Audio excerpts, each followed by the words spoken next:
Hello students, we were studying the 12 principles of green chemistry, and in that 10th one is design for degradation. How to degrade the polymer which we manufacture by knowing their uses and what is its status and how it can be recycled. So in this we studied few polymers like PET, HDPE, PVC, LDPE. Now we'll study PP, that is polypropylene. This is used in ketchup bottles, medicine and syrup bottle, drinking straws. तो ये कहाँ कहाँ पे use होता है वो दिया है. बाद में उसका स्टेटस क्या है, क्या करता है वो. Transmits no known chemicals into food. तो ये हजार्डस फ्री है, कुछ हजार्डस नहीं होता हमें.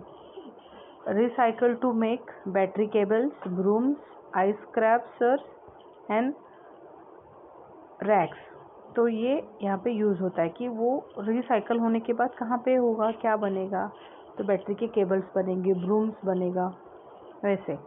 Then we have this polymer number 6, that is PS, polystyrene. It is observed that it is used in disposable cups, plates and egg cartons and take out container. जो हम use करते हैं ये इसमें पाया जाता है. It is believed that it leads the styrene is possible human carcinogenic into food and avoided. It is observed that it is creating carcinogens, मतलब ये कैंसर क्रिएटिंग एजेंट है, तो इसका अवॉइड करना चाहिए हमें. तो इसका रिसाइकल कैसे होगा देखो. It will form foam packaging, insulation, light switch plates and rulers, इसमें इसका यूज होता है. तो 7th and last one is the other miscellaneous, that is other 3 to gallon water jugs, nylon and some food containers. The status is contains bisphenol A which has been linked to heart diseases. तो इसमें क्या होता है, bisphenol A होता है और उसकी वजह से हार्ट डिजीजेस का प्रॉब्लम हो सकता है. That's why it is avoided. Please recycle to make custom made products. So these are the short plastic materials which are used in daily life and we can recycle it. Then 11th number principle is real time analysis pollution prevention. देखो, analytical method need to be further development to allow for real time in process monitoring and control prior to the formation of hazardous substances. तो हमें इसका formation जो होता है उसका monitor कर, जो प्रोसेस है उसका मॉनिटरिंग करना है और कंट्रोल में रखना है हैजार्डस सब्सटेंस का. So analytical methodology should be developed और modified so that continuously monitoring the manufacturing and processing unit is possible. इसके लिए हमें क्या करना है, we have to monitor and और डेवलप्ड और modified analytical techniques so that the manufacturing is should be monitored. जो भी नया कंपाउंड तैयार हो रहा है या फिर पहले से हमेशा से होता आता है उसको हमें कंटिन्यूसली मॉनिटर करना है. This is very much important for the chemical industries and nuclear reactor. It's very important in chemical reactors and nuclear reactors. Safe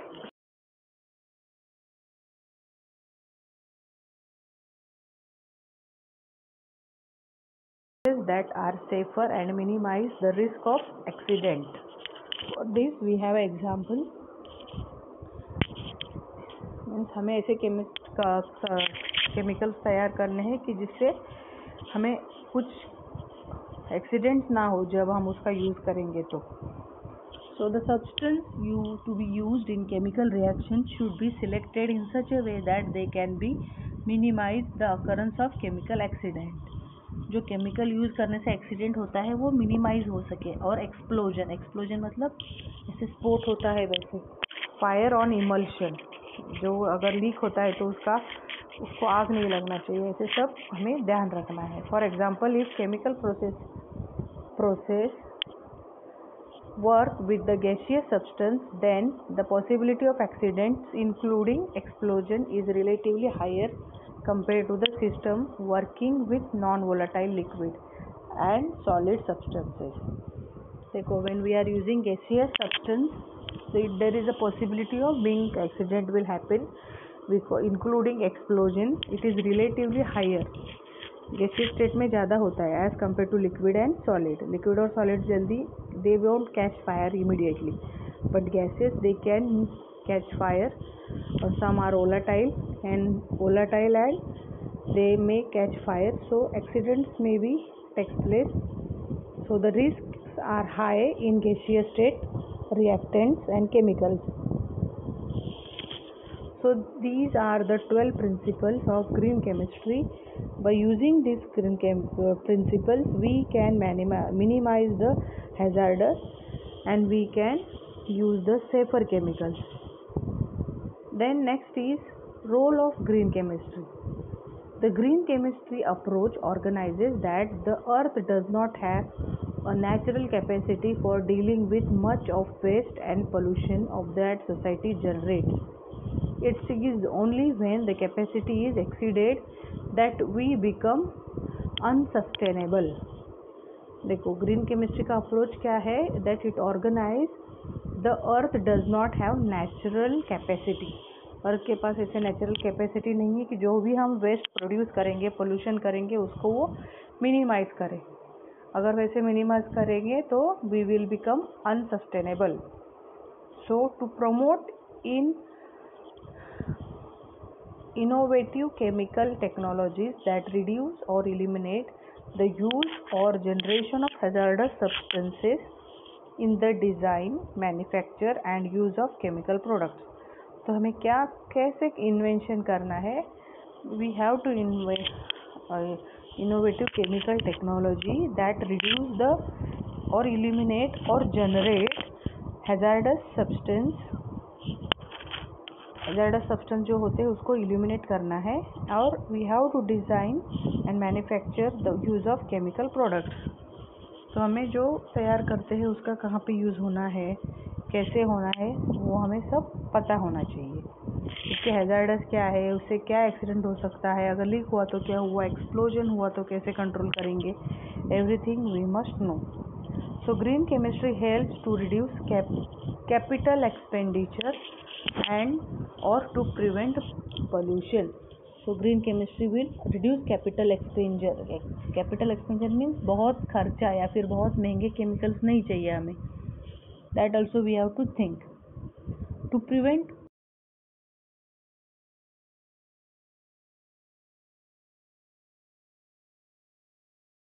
should not be too much costly, and second is it should be pollution free. Green chemistry incorporates pollution prevention practices, the manufacture of chemicals and promotes pollution prevention and industry ecology. Green chemistry is a new way of looking at chemicals and their manufacturing process. To minimize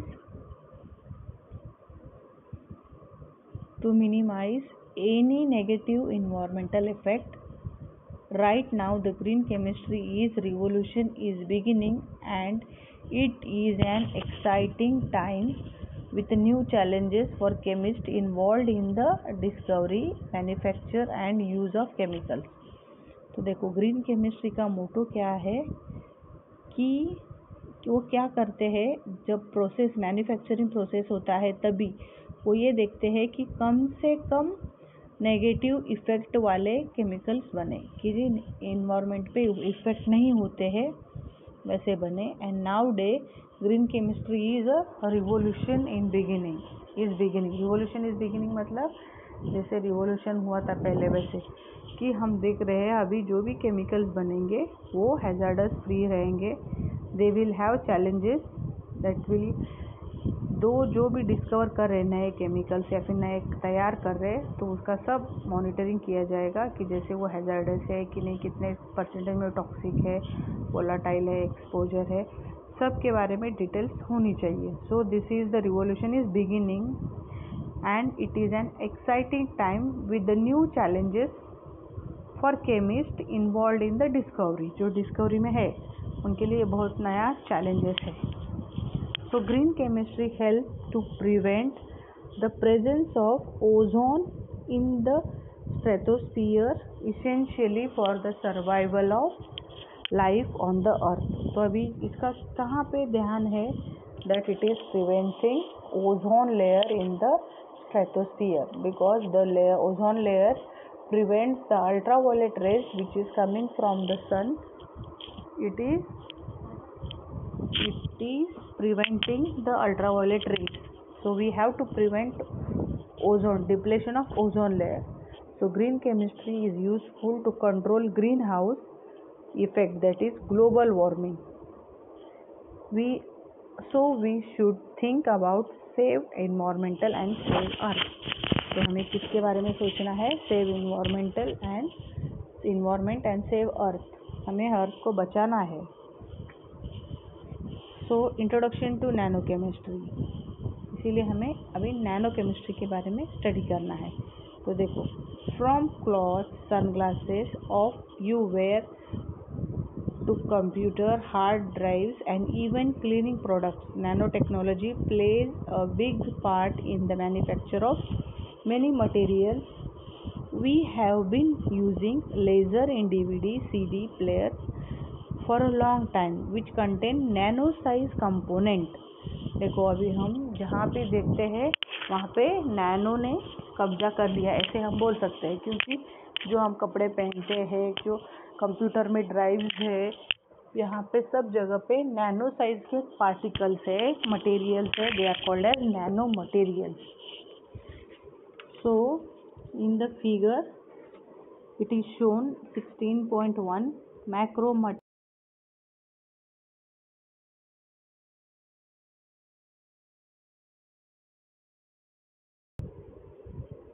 जो figure है वो हमें ये बताता है that which shows the comparative scale from micro materials to atom. देखो, micro materials to atom तक हम जाते हैं तो इनकी साइज देखो, it is nanometre. 0.1 nanometre means it is 0.1 into 10⁻12 metre. तो वाटर का 0.1 नैनोमीटर है, glucose is 1 nanometre, antibodies are 10 nanometre, virus is 100, bacteria 1000, ऐसे ही बढ़ते बढ़ते जाता है. और ये इतना है टेनिस बॉल के लिए. Okay, so it is given in nanometre.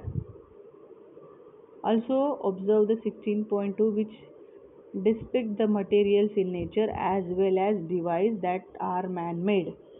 Man-made की device है, as well as the in the figure some objects like tennis ball, ant, human hair we can see with our own eyes, whereas bacteria, virus, red blood cells we cannot see with our naked eye. These are known as nano materials. तो nano materials कौन से हैं? जो 16.1 में दिखाए गए हैं वो नैनो मटेरियल्स है. हमें फिगर 16.2 कैंसल्ड है. So next is what is nano cycle science. Nano science क्या है? कि this is the study of phenomenon and manipulation of materials at atomic, molecular and macromolecular scale where properties differ significantly from those at a larger scale. देखो, nano science जो है, nano chemistry भी बोल सकते हैं nano science. It is the study of phenomenon and manipulation of materials at atomic and molecular, micromolecular level. Atomic बहुत छोटे scale में होता है. So properties are differ from large scale. Large scale में अलग है, नैनो पार्टिकल में उनकी प्रॉपर्टीज अलग है. तो ये है nano science. Now how do we define nano technology. तो हम कैसे डिफाइन कर सकते हैं? Nano technology is the design, characterisation, production and application of structures, device and system by controlling shape and size at nanometre scale. तो ये nano technology क्या है? इट इज़ डिज़ाइन किया गया है और characterise, production, application and structure, device and system by controlling shape at size at nanometre scale. इन सब की साइज कितनी होती है? नैनोमीटर स्केल पे होती है. Now next question arises, why only we will use nano? So nanometer scale, nano in Greek means draft. Draft means it is very small, very negligible like this. But in actual case, nano is even smaller than draft. उससे भी बहुत छोटा होता है. Conventionally,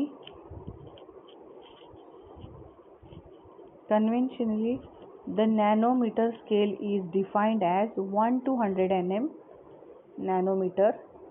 1 nanometer is equal to 1 billionth of meter. देखो 1 nanometer is equal to 10 raised to 9 meter or 10 raised to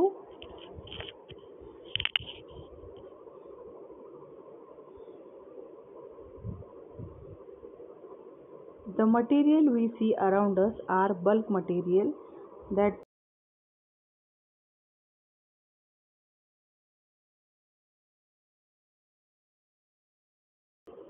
तो सबकी size देखो अलग अलग होती है. नैनोमीटर में means it is 1 into 10 raise to -9 metre और picometre is equal to 1 10 raise to -12 metre. Picometre is 12, nanometre is 9 10 raise to -9. देखो जो बाकी मटेरियल्स हम देखते हैं वो बल्क में होते हैं, लेकिन जो नॉर्मल है वो नैनोमीटर साइज में है. जैसे कि उनका थिकनेस और साइज जो है 1 नैनोमीटर टू 100 नैनोमीटर है. And they will possess unique optical, structural, thermal, catalytic, magnetic and electrical properties. Due to their small size they are different from their bulk one. और उनकी सारी प्रॉपर्टीज अलग होती है. Like they are unique in optical activity, structural activity, thermal, catalytic, everywhere, magnetic, electrical, all these things they are having unique characterization. These particle properties change as the function of size and are very different from their bulk material. तो उनके functions कैसे होते हैं इनके size के ऊपर ही depend करते हैं. साइज चेंज होती है तो फंक्शंस भी उनके थोड़े minutely they will change and they are differ from their bulk materials. जिनसे बने हैं उनसे उनके जैसे भी उनकी प्रॉपर्टी नहीं रहती, अलग हो जाती है because they are nano. What is a nano material? The nanomaterial is the material having structural component with at least one dimension in the nanometer scale. उसका एक डायमेंशन तो नैनोमीटर स्केल में आना चाहिए. जैसे 1 इंटू 1 to 100 नैनोमीटर होना चाहिए. और nanometer material are larger than single atoms. ये कितने होते हैं? सिंगल एटम से भी लार्जर होते हैं but smaller than bacteria and cell. Bacteria और सेल से छोटे होते हैं लेकिन एटम से बड़े होते हैं. These may be nano particles, nano wires, nano tubes according to dimension. तो डायमेंशन कैसे होता है उसके ऊपर ये नैनो ट्यूब होते हैं, वायर्स होते हैं या फिर पार्टिकल्स होते हैं. सो नैनो स्ट्रक्चर्ड मटेरियल्स में B large organic molecules, inorganic clusters, components and metallic और सेमीकंडक्टर पार्टिकल्स. तो ये कैसे हो सकते हैं? इनऑर्गेनिक क्लस्टर्स हो सकते हैं या फिर मेटेलिक सेमीकंडक्टर्स भी हो सकते हैं. So what are 0, 1, 2 dimensional nano scale.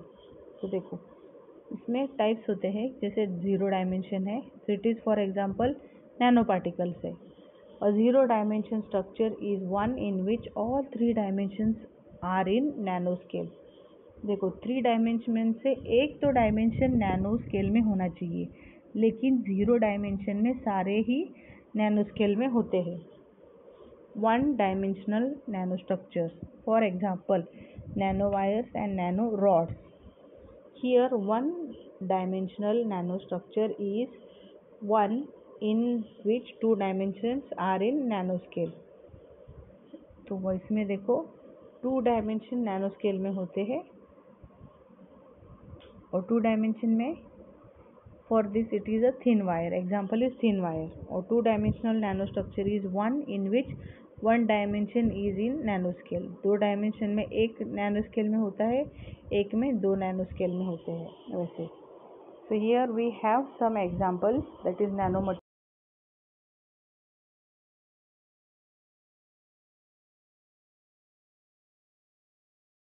and examples are nanoparticles, quantum dots, nanocells, nanorings and micro capsules. Example दिया है, देखो वहाँ पे एक छोटा सा डॉट है, that is nanoparticles or it is a dot. 2 dimensions are less than 100 nm. Nanotubes, fibers, nanowires, देखो उनकी size. 1 dimension in less than 100 nm, thin film layers and coating. So these are the examples of nanoparticles. So you will read the nanoparticles